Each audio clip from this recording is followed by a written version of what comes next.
Oke, materi selanjutnya adalah mengenai teori produksi dan biaya produksi. Nah, untuk teori produksi dan biaya produksi nanti saya akan jelaskan dengan video terpisah supaya tidak terlalu panjang ya videonya. Baik, sebelum kita membahas tentang teori produksi, sebenarnya kita akan membahas pertama dulu kita mengenai tentang organisasi atau perusahaan. Kenapa? Karena teori produksi ini berkaitan dengan perusahaan. Jadi kita harus tahu dulu tentang perusahaan, kemudian tentang organisasi atau bahasa lainnya. Nah, perusahaan ini terbentuk bentuk-bentuknya ada beberapa macam. Ada perusahaan perorangan, kemudian nanti ada perusahaan kongsian atau firma, ada perusahaan perseroan terbatas. Nah, mungkin pada saat Anda dulu masih beberapa dari Anda sudah mengetahui tentang bentuk-bentuk ini ya. Jadi saya cuma menjelaskan secara singkat saja mengenai tentang bentuk-bentuk perusahaan. Yang pertama adalah organisasi perusahaan yang terbanyak jumlahnya dalam perekonomian. Namun sumbangan keseluruhan produksinya tidak terlalu besar karena pada umumnya dilakukan secara kecil-kecilan dan modalnya tidak terlalu besar. Nah, keuntungannya apa nih untuk perusahaan perseorangan? Ya, pertama pastinya adalah kebebasan yang tidak terbatas dan dapat melakukan apapun tindakan yang dianggapnya akan menguntungkan perusahaan. Yang kedua, tetapi ada kelemahan. Kelemahannya adalah modalnya kecil dan sukar untuk memperoleh pinjaman. Kemudian ada perusahaan firma atau kongsian. Nah, kalau perusahaan firma ini maksudnya adalah organisasi perusahaan yang dimiliki oleh beberapa orang yang bersepakat untuk menjalankan suatu perusahaan dan membagi keuntungannya berdasarkan kesepakatan sebelumnya. Dan dalam menjalankan perusahaan, tanggung jawabnya pun dilakukan secara bersama. Nah, kemudian yang ketiga adalah perseroan terbatas. Nah, kalau perseroan terbatas, ini biasanya sebagian besar hasil produksi nasional didapat dari perusahaan dari PT. Nah, perusahaan ini memperoleh modal dengan mengeluarkan saham, modal maksudnya di sini ya, modal untuk dengan mengeluarkan saham. Apa sih saham itu? Saham itu adalah suatu bentuk surat berharga yang menyatakan bahwa pemegangnya adalah menjadi seorang pemilik perusahaan yang mengeluarkan saham tersebut. Ada lagi bentuk lain dari perusahaan. Yang pertama ada perusahaan milik negara atau biasanya kita dengar istilah dengan BUMN. Nah, pada umumnya perusahaan negara ini dikelola seperti perusahaan perseroan terbatas. Namun, perbedaannya saham dari perusahaan ini dimiliki oleh pemerintah. Pengurusnya juga diangkat dan diberhentikan oleh pemerintah. Contoh, perusahaan listrik, air, pos, dan telekomunikasi. Nah, ada perusahaan koperasi. Nah, kalau perusahaan koperasi ini terbagi menjadi tiga. Ada koperasi konsumsi, koperasi produksi, dan koperasi kredit. Kalau koperasi konsumsi, artinya ini menjalankan kegiatan membeli barang-barang dan kemudian menjualnya kepada anggota. Keuntungannya akan dibagi kepada seluruh anggota. Kalau koperasi produksi, koperasi ini berusaha untuk agar hasil produksi para anggotanya dapat dijual dengan harga yang tinggi dan tidak ditindas oleh pembeli. Nah, kalau koperasi kredit, ini badan pinjam meminjam yang meminjamkan uang kepada para anggotanya dengan tingkat bunga yang relatif lebih rendah. Perusahaan ditinjau dari sudut teori ekonomi, artinya dalam teori ekonomi, analisis yang dibuat tidak membedakan jenis dan bentuk perusahaannya. Berbagai jenis perusahaan dipandang sebagai unit-unit badan usaha yang mempunyai tujuan. Tujuannya apa? Yaitu untuk mencapai keuntungan maksimum. Untuk itu, mereka yang menjalankan usaha yang bersama-sama akan mengatur penggunaan faktor-faktor produksi secara efisien. Jadi inilah dasar kenapa sebelum kita belajar tentang teori produksi, kita harus mengetahui dulu tentang perusahaan. Karena tujuan dari perusahaan adalah untuk mencapai keuntungan maksimum. Nah, cara mencapai keuntungan maksimum eh, merupakan perbedaan antara, jadi ketika penjualan melebihi dari biaya, itu dikatakan perusahaannya untung. Sebaliknya, ketika biaya produksi lebih tinggi daripada penjualannya, maka perusahaannya mengalami kerugian. Dan masalah-masalah pokoknya yaitu bagaimana komposisi penggunaan faktor-faktor produksi yang digunakan untuk menciptakan tingkat produksi yang tinggi, tapi meminimumkan biaya produksi. Nah, fungsi produksi yaitu adalah hubungan antara faktor-faktor produksi dan tingkat produksi yang diciptakannya. Faktor produksi itu ada 4, yaitu tenaga kerja, tanah, modal, dan keahlian kewirausahaan. Dalam teori ekonomi faktor tenaga kerja adalah satu-satunya faktor yang berubah jumlahnya. Jadi dalam menggambarkan faktor produksi yang digunakan dan tingkat produksi yang dicapai, yang digambarkan adalah hubungan di antara jumlah tenaga kerja yang digunakan dan jumlah produksi yang dicapai. Jadi untuk teori produksi dapat dibedakan menjadi dua hal, yaitu one input variable. Jadi maksudnya one input variable hanya ada salah satu faktor yang berubah dari faktor produksi yang ini. Ya, dari faktor produksi tenaga kerja, tanah, modal, dan kalian kewirausahaan. Nah, di sini dilambangkan dengan Q. Q ini maksudnya adalah total produksi. Nah, F ini adalah fungsi. Fungsinya apa? Fungsinya dari L. L di sini adalah tenaga kerja atau labor. Nah, ini teori produksi untuk one input variable. Ada juga teori produksi two input variable. Nah, two input variable ini terdiri atas 4, yaitu K, L, R, dan T.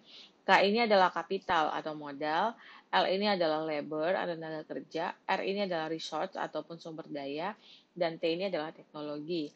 Jadi kalau di sini ada dua yang berubah. Bisa jadi pada saat teori produksi yang diubah penggunaannya kapital dan labor, atau bisa jadi resource dan teknologi. Nah, di dalam teori produksi juga dikenal dengan istilah law of diminishing return atau hukum pertambahan hasil yang semakin menurun. Apabila faktor produksi variabel dapat diubah pada mulanya produksi total akan semakin banyak, tetapi sesudah mencapai tingkat tertentu, pertambahan produksi semakin berkurang dan akhirnya menjadi negatif. Jadi konsepnya hampir sama ya dengan tadi yang teori perilaku konsumen. Jadi kalau semakin ditambah, kalau tadi teori perilaku konsumen adalah kan kepuasannya malah semakin negatif. Nah kalau ini yang semakin negatif itu adalah produksinya gitu ya. Jadi sama-sama berlaku hukum law of diminishing return. Nah di dalam teori produksi ini dia kurvanya. Kurvanya kan hampir sama ya dengan perilaku. Yang berbeda adalah notasi-notasinya. Jadi di dalam produksi notasi ada TP. TP itu adalah total produksi. MP itu adalah marginal produk. Dan AP itu adalah average produk. Nah, TP itu bentuknya kan sama dengan TU tadi. TU yang pada video yang lain, video sebelumnya. Di mana dia mulai naik sampai pada titik maksimum dan ketika semakin ditambah salah satu variabelnya, maka total produksinya mulai turun gitu ya, sampai dengan nanti posisinya negatif. Dan AP ini AP-nya average product, rata-rata produksi yang dihasilkan oleh perusahaan. Dan bentuknya itu mirip dengan MP, tapi dia masih di bawah MP. Nah, kalau MP itu sama dengan konsepnya dengan pada teori perilaku konsumen tadi. Jadi, pada saat TP maksimum, maka MP-nya sama dengan 0. Nah, kita bisa lihat di AP dulu. AP pada saat AP maksimum, maka TP-nya itu ada pada saat A. A ini adalah slope kemiringan. Nah, kemudian nih A itu mulainya diminishing average return. Jadi maksudnya mulai diminishing average return ketika pada saat posisi ini, pada saat penambahan salah satu input produksi, maka akan mengakibatkan AP-nya mulai turun. Nah, kemudian titik B ini melambangkan apa? Titik B ini melambangkan mulainya diminishing marginal return. Nah, maksudnya adalah di sini kan MP-nya sudah mulai maksimum pada saat dia ada di cekungan TP. Nah, ketika semakin ditambah input variabelnya, input dari produksi, maka TP-nya semakin lama akan semakin turun. Makanya itu di titik B mulainya diminishing marginal return. Nah, sedangkan di titik C, ini mulainya adalah C ini adalah mulainya diminishing total return. Artinya ketika penambahan salah satu unit variabel akan mengakibatkan TP-nya semakin turun. Ya, daerah produksi daerah mana nih, Kak? Kalau di dalam teori produksi itu ada 3 daerah produksi. Daerah 1 ini adalah pada saat daerah yang ini pada saat daerah sampai titik A, di mana ini tidak efisien atau tidak irasional ketika perusahaan melakukan kegiatan produksi. Nah, daerah 2 ini adalah daerah efisien, artinya daerah rasional ketika perusahaan melakukan kegiatan produksi. Dan daerah 3 ini juga tidak efisien atau tidak irasional ketika perusahaan melakukan kegiatan produksi. Jadi ilustrasinya adalah seperti ini. Oke, saya sebelum ke sini. Nah, kenapa daerah 1 tidak irasional? Karena pada saat ini sebenarnya perusahaan masih bisa untuk menambah input variabel dengan menambah salah satu input variabel untuk meningkatkan jumlah produksinya, masih mungkin kan? Jadi pada saat ini perusahaan sebenarnya masih merugi, jadi harus menambahkan input variabelnya. Nah, kemudian di daerah 2 ini sudah maksimum nih, artinya perusahaan produksinya sudah maksimum, biaya yang digunakan juga sudah minimum. Nah, sehingga di sini adalah daerah yang efisien ketika perusahaan menggunakan faktor produksi tersebut untuk mencapai output yang maksimum. Nah, ketiga, ketika perusahaan memaksakan memaksakan variabel yang digunakannya, malah output yang dihasilkan turun, gitu ya. Sebagai contoh, ketika perusahaan menggunakan tenaga kerja 2, hasilnya kan meningkat. Kemudian ditambah lagi nih di 4, hasilnya meningkat. Nah, peningkatan ini masih dikatakan tidak efisien karena penggunaan tenaga kerjanya masih belum optimal. Nah, kemudian perusahaan menambah lagi nih di 6 dan sampai di 7. Nah, pada saat perusahaan menambah tenaga kerja di 6 orang ataupun 7 orang, dia maksimum. Maksimum penggunaannya, output yang dihasilkan juga sudah optimal. Nah, kemudian karena sudah optimal, perusahaan ingin menambah lagi supaya harapannya kan outputnya bertambah. Tetapi ternyata ketika penambahan tenaga kerja, outputnya tidak bertambah, melainkan outputnya semakin turun. Ya, sehingga sama saja dikatakan juga tidak efisien. Oke, ini adalah fungsi marginal dari produk.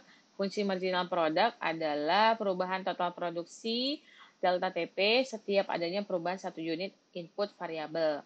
Jadi rumusnya adalah MP sama dengan delta Q per delta X atau DX per DQ. Nah, kalau total produksi ini jangka pendek diilustrasikan dengan Q atau output yang akan dicapai dari berbagai alternatif jumlah input variabel dengan jumlah input tetap tertentu. Atau jika dibentukkan dalam bentuk suatu fungsi produksi, maka Q sama dengan 21X. X di sini adalah salah satu variabel dari faktor produksi. Kemudian 9X kuadrat dikurangi 9X kubik. Nah, jika diturunkan, maka fungsi dari marginal produknya adalah turunan dari fungsi produksi. Nah, turunan dari fungsi produksinya adalah 21 ditambahkan 18X dikurangi 3X kuadrat. Nah, ada juga fungsi average product atau AP, yaitu fungsi rata-rata setiap satu unit input. Jadi, untuk rumusnya adalah AP sama dengan sigma dari Q per sigma X, sama dengan Q per X. Nah, untuk AP ini turunannya kita lihat dari yang di atas juga sama. Jadi, dia dibagi bukan diturunkan. Nah, dibagikan dengan X, berarti kan 21 dibagi X, maka kan X-nya hilang, 21. Ditambah 9X kuadrat dibagi X kan jadi 9X, dikurang 9X kuadrat, 9X kubik dibagi X menjadi 9X kuadrat. Nanti bisa dilanjutkan bagaimana cara menghitung MP dan AP, sama dengan di dalam menghitung teori perilaku konsumen, di mana ketika menghitung AP, kita lihat dari selisih TP yang sekarang dikurangi dengan yang sebelumnya, dibagi dengan input yang sekarang dikurangi input yang sebelumnya. Contoh, berarti 31 dikurang 15 dibagi 2 dikurang 1. Berarti kan selisihnya 31 dikurang 15 dibagi dengan 1, itulah dapatnya hasil MP. Nah, sedangkan AP-nya kan tadi adalah TP dibagi X. Jadi 15 dibagi 1, 31 dibagi 2, 48 dibagi 3. Silakan dilanjutkan untuk latihan Anda di rumah. Nah, kemudian teori produksi dengan dua variabel. Teori produksi dengan dua variabel, ini asumsinya adalah faktor produksi yang berubah adalah tenaga kerja dan modal. Nah, kedua faktor tersebut dapat digantikan fungsinya, artinya tenaga kerja dapat menggantikan modal, dan modal dapat menggantikan tenaga kerja. Jadi, kalau di dalam berubahnya dua input variabel, itu dikenal dengan istilah isok one, atau kurva produksi yang sama. Ini adalah maknanya adalah kurva yang menggambarkan gabungan antara tenaga kerja dan modal yang menghasilkan satu tingkat produksi tertentu. Kita bisa lihat dari gambarnya bahwa yang K ini adalah kapital, kemudian yang L ini adalah labor. Ini adalah kurva dari isoquant, ya.